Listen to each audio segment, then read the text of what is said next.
Hello guys, Alexthegrumpyone today here with a quick review and just display of this Bergen Impact screwdriver that I got. So there's a screwdriver, it comes with a couple of adapters.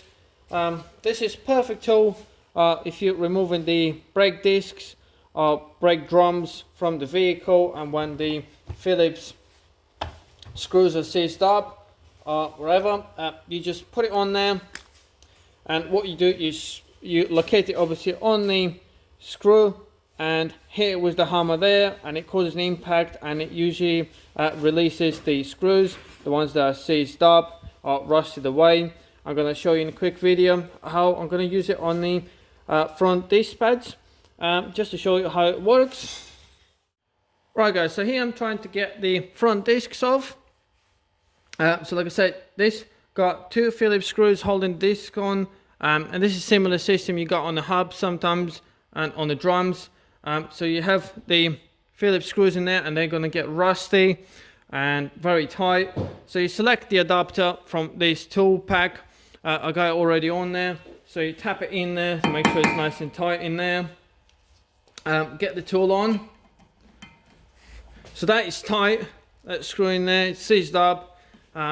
So all you have to do now is hit on the end there while you're trying to twist it, obviously to the left. So let's see if this is going to come undone. You can see there's an impact. There you go, that's just turned a bit more, and that's starting to come loose now. So that's brilliant. As you can see, that undone that. As I said, it's a very handy tool to use. Yeah, if you look here, you can see all the corrosion that you had on there.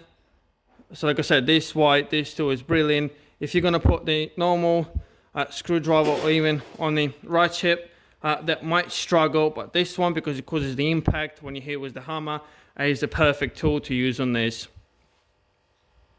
So now I'm just going to remove the other one. Right, so here we got the second one. Get it on there. And turn it to the left slightly. There you go. That was easy. That was even easier than the first one. Lovely, look at that.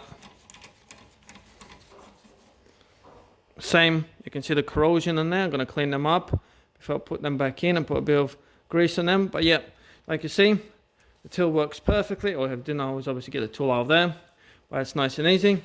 So yeah, just to prove you guys that the tool does work very well. Right guys, so as you can see, it's nice and handy tool to have. It's very reasonable price as well, and it gets you out of those little tricky situations. So I'm going to put the link in the description below guys for this tool and for the website that I got it from. So if you're interested, or if you need any more help with it, please comment below. If this is something helpful for you, then please subscribe to my channel guys for more tool reviews and mechanical videos as well. I'll be showing you more soon as well, because I got quite a lot of tools that I've bought recently that I want to show you. So yeah guys, thank you very much for watching this video, and have a good day, and I'll see you soon. Bye.